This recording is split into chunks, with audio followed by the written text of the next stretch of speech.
ফিল্মের শুরুতে আমরা সারা এবং জন নামে এক কাপলকে দেখি। জন সবসময় তার কাজে ব্যস্ত থাকতো, আর সারা তখন প্রেগনেন্ট ছিল। একদিন শরীর বেশি খারাপ হয়ে যাওয়ায় সারা জনকে কল করে, কিন্তু জন তার একটাও কল রিসিভ করেনি। পরে বাড়ি ফিরে এসে জন জানতে পারে যে তাদের সন্তান মারা গেছে। সেই দিনের পর থেকে সারা খুব বেশি হতাশ এবং দুঃখিত হয়ে পড়ে। সে আর বাড়ি থেকে বেরোতেও চাইতো না। সারাকে আগের মতো ফিরিয়ে আনার জন্য জন একটি নতুন সিদ্ধান্ত নেয়। সে ঠিক করে যে তারা বাড়ি বদলাবে, যাতে সারার মন অন্যদিকে ঘুরে যায়। সারারও এই সিদ্ধান্ত খুব একটা খারাপ মনে হয়নি। তারা অনলাইনে নতুন বাড়ি খোঁজা শুরু করে এবং কয়েকটি বাড়ি নিজে গিয়েও দেখে আসে। কিন্তু 2 মাস পরেও তারা কোনো উপযুক্ত বাড়ি খুঁজে পায়নি এবং তাদের পরিকল্পনাটাও তাদের ফালতু মনে হতে শুরু করে। ঠিক সেই সময় এক মহিলা তাদের এক বন্ধুর কথা জানায়, যার একটি পুরনো বাংলো ছিল, আর সে সেটি বিক্রি করতে চাইছিল। জন এবং সারা সেই বাংলোর ঠিকানায় পৌঁছে যায়। এটি ছিল একেবারে নির্জন অঞ্চলে। প্রথমে বাড়িটি দেখে তাদের একটু অদ্ভুত অনুভূতি হয়, যেন বাড়িটি ভুতুরে। কিন্তু ভেতরে ঢুকে তারা অবাক হয়ে যায়। এটি কোনো সাধারণ বাড়ি নয়, বরং একটি বিশাল বাংলো, এক প্রকার প্রাসাদ।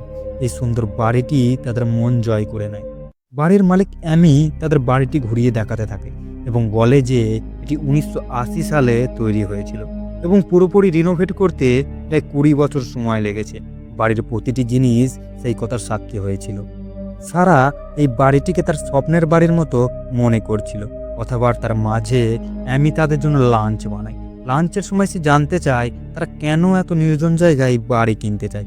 তারা উত্তর দেয় যে তাদের জীবনে অনেক সমস্যা চলে এসেছে, আর এখন তারা শুধু নতুন করে জীবন শুরু করতে চায়, এই নির্জন জায়গা খুঁজছে। এটি শুনে অ্যামি তাদের বলে তারা চাইলে 2 দিন এই বাড়িতে থাকতে পারে, তারপর তারা তাদের সিদ্ধান্ত নিতে পারে। এই কথা শুনে জন ও সারা খুবই আনন্দিত হয়ে ওঠে এবং তারা সেই বাড়িতে থাকার সিদ্ধান্ত নেয়। কিন্তু অ্যামি তাদের একটি শর্ত দেয়, তারা যতদিন এখানে থাকবে বেসমেন্টের দরজা খুলতে পারবে না। রাতে তারা সেখানেই থাকে। কিন্তু সকালে অ্যামিকে বিদায় জানাতে বেরিয়ে দেখে অ্যামি বাড়িতে নেই। শুধু একটি চিঠি পড়েছিল, সেখানে লেখা ছিল যে অ্যামি তাদের এই বাড়ি উপহার হিসাবে দিচ্ছে। এই কথা শুনে জন এবং সারা অবাক হয়ে যায়। তাদের কাছে এটি অবিশ্বাস্য মনে হয়। কিভাবে একজন অপরিচিত ব্যক্তি তার বাড়ি তাদের উপহার দিতে পারে? চিঠিতে শুধুমাত্র একটি শর্ত ছিল, বেসমেন্টের দরজা খোলা যাবে না। জনের পুরো ব্যাপারটি অবাস্তব মনে হতে থাকে। তার মনে হয় হয়তো এটি কোনো মজা হচ্ছে, তবে বেসমেন্টের পিছনে কোনো বড় রহস্য লুকিয়ে আছে। ঠিক তখনই অ্যামির সেই বন্ধু আসে যে তাদের এই বাড়ির ব্যাপারে জানিয়েছিল। সে বাড়ির সমস্ত কাগজপত্র তাদের হাতে তুলে দেয়। কাগজ দেখে জন এবং সারা অবাক হয়ে যায়। জন এখনো বাড়িটি নিতে আগ্রহী ছিল না, কিন্তু সারা তাকে বোঝায় যে এই বাড়িতে সবকিছুই ঠিকঠাক আছে। যদি নতুন কোনো বাড়ি নেওয়া হয় তবে সেটি রিনোভেট করতে প্রচুর খরচ হবে, এখানে কোনো খরচ হবে না। অবশেষে সারার কথায় রাজি হয়ে জন বাড়িটি নেওয়ার সিদ্ধান্ত নেয়। তারা এই বাড়িতে আনন্দের সঙ্গে শিফট করে এবং কয়েকদিন খুব সুখে কাটায়। এরপর তারা একটি ওয়েলকাম পার্টির আয়োজন করে। এই পার্টিতে লিসাও আসে। তখনই জানা যায় যে লিসা জনের এক্স গার্লফ্রেন্ড। জনের লিসার সাথে বিয়ের পরও সম্পর্ক ছিল, কিন্তু যখন তার ছেলে মারা যায় তখন থেকে সে লিসার সাথে সব সম্পর্ক ছিন্ন করে। লিসাকে হঠাৎ পার্টিতে দেখে জন ভয় পেয়ে যায়, কারণ তার মনে হয়েছিল সারার কাছে লিসার ব্যাপারটি ফাঁস না হয়ে যায়। জন লিসাকে একা ডেকে জিজ্ঞাসা করে, তুমি এখানে কেন এসেছো? লিসা উত্তর দেয়, আমার কোনো উদ্দেশ্য নেই, আমি শুধু আমার এক বন্ধুর আমন্ত্রণে এখানে এসেছি। জন আর কিছু বলার আগেই সে বাইরে থেকে সারার আতঙ্কিত গলা শুনতে পায়। সে তাড়াতাড়ি বাইরে যায় এবং দেখে কয়েকজন অচেনা লোক হাতে পেট্রোলের বালতি নিয়ে দাঁড়িয়ে আছে এবং বাড়িটি পুড়িয়ে দেওয়ার হুমকি দিচ্ছে। তারা বলে, ভালোভাবে এই বাড়ি ছেড়ে চলে যাও, না হলে আমরা বাড়িটি জ্বালিয়ে দেবো। এই ঘটনা জনকে বেশ চিন্তিত করে তোলে, তবে আপাতত সে লোকেরা সেখান থেকে চলে যায়। পরের দিন জন যখন অফিসে যায় তখন আরও একটি অদ্ভুত ঘটনা ঘটে। লিসা রেগে গিয়ে অফিসে জনের নামে একটি মিথ্যা রিপোর্ট করে। এর ফলে জনকে কিছুদিনের জন্য বরখাস্ত করা হয় এবং এই বিষয়ে তদন্তের কথা বলা হয়।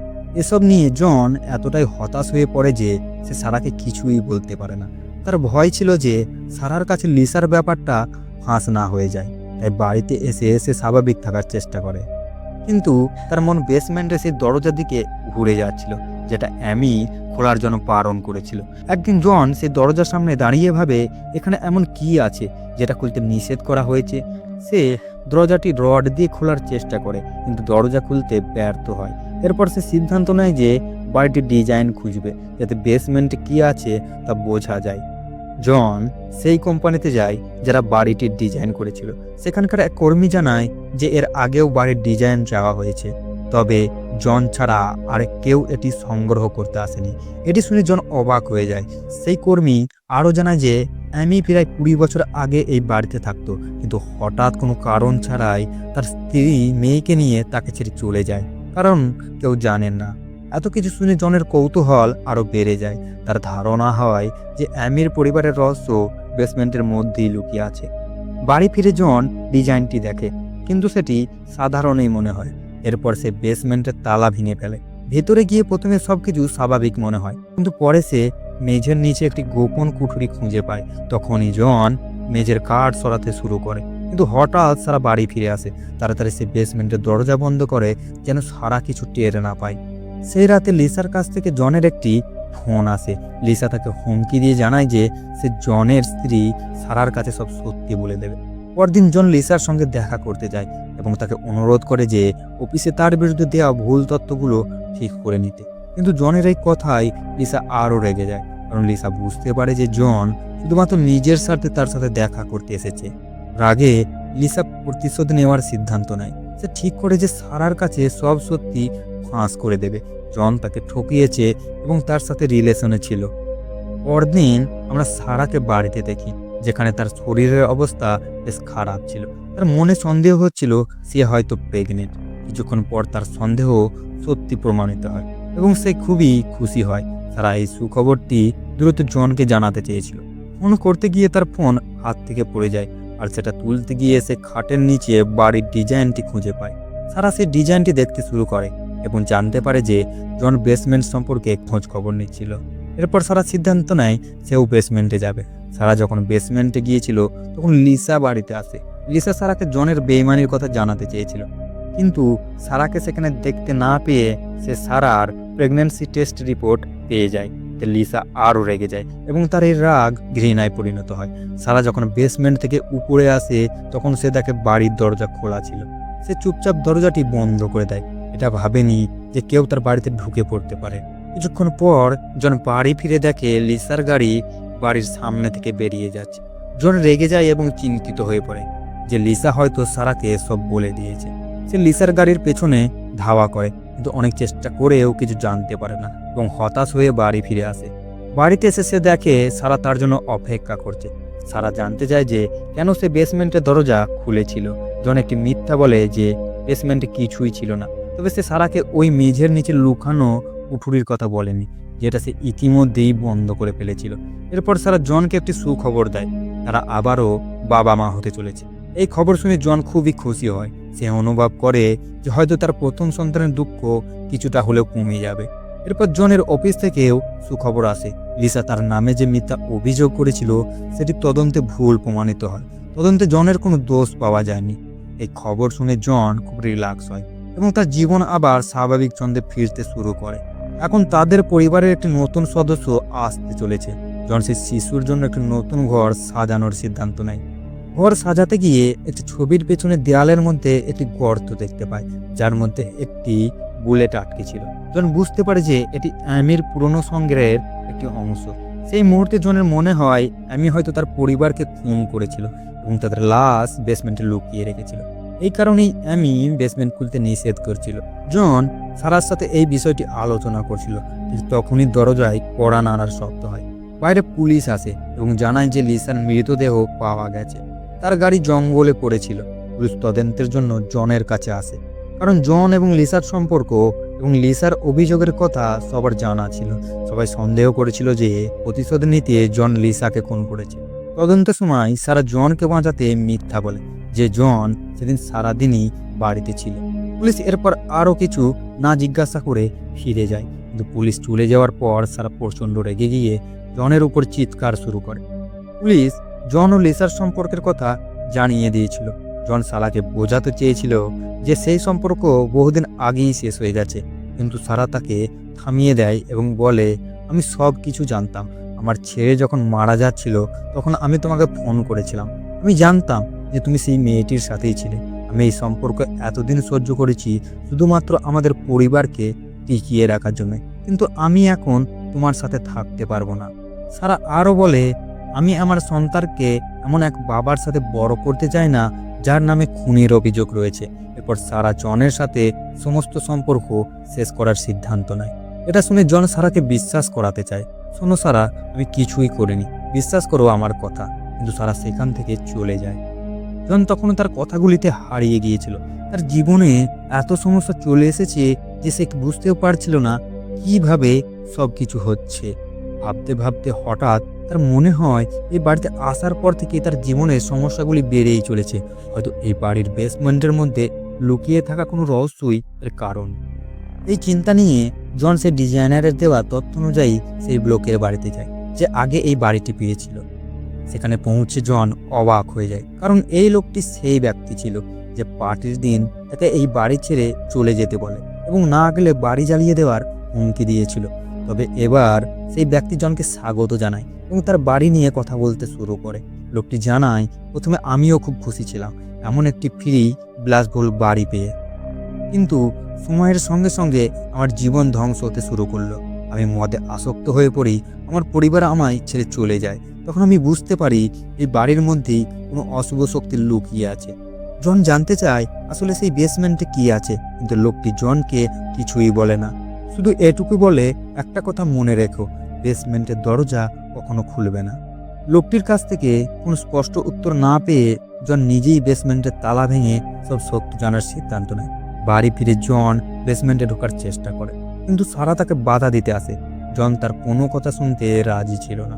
বাধ্য হয়ে সারা একটি লাঠি দিয়ে জনের মাথায় আঘাত করে। জন অজ্ঞান হয়ে নিচে পড়ে যায় এবং সারা তাকে টেনে বাড়ির ভিতরে নিয়ে যায়। পরের দিন সকালে জনের জ্ঞান ফিরলে সারা তার সামনে একটি ভয়ঙ্কর সত্য তুলে ধরে। সারা বলে, লিসার মৃত্যুর পেছনে তুমি নয়, আমিই দায়ী। সারা তাকে জানায়, আমিও একবার বেসমেন্টের দরজা খুলতে গিয়েছিলাম, কিন্তু সেখানে কিছুই পাইনি। যখন আমি ফিরে আসি দেখি লিসা দ্বিতীয় তলায় দাঁড়িয়ে আছে। তার হাতে আমার প্রেগন্যান্সি টেস্ট ছিল। সে আমায় বলল, এই বাড়ি আমার হওয়া উচিত, তোমার কোনো অধিকার নেই। জন কখনোই তোমার ছিল না। এই কথা শুনে আমার রাগ চরমে পৌঁছে যায়। আমি বন্দুক তুলে তার উপর গুলি চালিয়ে দিই। তবে তখন লিসার কিছুই হয়নি, সে বেঁচে ছিল। কিন্তু আমি ভয় পেয়ে যাই, পুলিশ আমাকে গ্রেপ্তার করবে এই ভেবে। তাই সব প্রমাণ লোকানোর জন্য আমি লিসার গলা চেপে তাকে মেরে ফেলি। সারা আরও জানায়, তুমি যে বুলেটটি দেয়ালে দেখেছিলে সেটি আমিই ছুঁড়েছিলাম। এরপর আমি লিসার মৃতদেহ একটি পলিথিনে মুড়ে বেসমেন্টে ফেলে দিই। তারপর তার গাড়ি নিয়ে নদীর ধারে যায়, সেখানে তার ফোনটিও নদীতে ফেলে দিই। আমার রক্তমাখা পোশাকও পুড়িয়ে দিয়েছিলাম। আমি ভেবেছিলাম সবকিছু মুছে দিয়েছি, কিন্তু তুমি যখন দেওয়ালে সেই বুলেট দেখতে পেলে তখন আমি বুঝলাম আমি ফেঁসে যেতে চলেছি। সারা একভাবে এই কথাগুলো বলছিল যেন একটি কোনো পার্টির গল্প, যেন অবাক হয়ে তাকিয়েছিল। কিন্তু সারা তাকে শেষবারের মতো অনুরোধ করে, তুমি আমায় কথা দাও কখনো বেসমেন্টের দরজা খুলবে না। জন তখন বলে, শোনো, চিন্তা করো না, আমি তোমার জন্য একজন আইনজীবী নিয়োগ করব। এটা শুনে সারা হেসে ওঠে এবং বলে, আমার কোনো ভয় নেই, আমি তো লিসাকে চিনিই না। সব প্রমাণ তোমার বিপক্ষে যাবে। যদি পুলিশ তোমার কাছে পৌঁছায় এই খুনের দায় তোমার ওপরে আসবে। তাই ভালো হবে যদি তুমি চুপ করে থাকো এবং আমিও চুপ থাকি। আমরা কারোর কাছেই বেসমেন্টের দরজার কথা বলবো না। সবার কাছে শুধু এইটুকুই বলবো যে এমি আমাদের বেসমেন্ট খোলার অনুমতি দেয়নি। জন বুঝতে পারে সারা সত্যিই খুব কঠিন এবং চালাক। সে সবকিছু ঠান্ডা মাথায় সামলে নেয়। জন জানতো যে সারা তাকে ফাঁসাতে চায় না, বরং তার সঙ্গে একটি পরিবার চালিয়ে যেতে চায়। জন শেষমেশ সারার কথা মেনে নেয়। তবে এই সিদ্ধান্তের পরেও জনের মুখে অস্থিরতার ছাপ স্পষ্ট ছিল। সারা তখন তাকে বলে, শোনো, এই শহরে ঘুরে বেড়ানোর লোকের সংখ্যা অনেক বেশি। যদি পুলিশ কোনো প্রমাণ না পায় তবে তারা তদন্ত বন্ধ করে দেবে। এটা শুনে জনও তার কথায় সায় দেয় এবং বেসমেন্টটিকে তালা দিয়ে সিল করে দেয়। এরপর জানানো হয় যে তারা বহুদিন ধরে এই বাড়িতেই ছিল। তারা এখানে সব উৎসব পালন করত এবং নানা অনুষ্ঠানের আয়োজন করত। সারা বেশ খুশি ও সন্তুষ্ট দেখাতো, কিন্তু জনের মুখে প্রায়ই চিন্তার ছাপ স্পষ্ট দেখা যেত। অনেকদিন পর তাদের কাছে এমির পক্ষ থেকে একটি পার্সেল আসে, এই বাড়ির মালিকের তরফ থেকে। পার্সেলের ভেতরে ছিল সেই বেসমেন্টের চাবি। এর মানে তারা এমির পরীক্ষায় পাস করেছে, ধৈর্য ধরে বেসমেন্ট না খুলে। এখন এমি তাদের সেই বেসমেন্ট খোলার অনুমতি দিয়েছে, কিন্তু এই বেসমেন্টে তো এখন তাদের নিজেদেরও একটি গোপন সত্য লুকিয়ে রয়েছে। তাহলে তারা কি সেই বেসমেন্ট খুলবে নাকি সবকিছু আগের মতোই রেখে দেবে? এই রহস্যের সঙ্গেই সিনেমা শেষ হয়।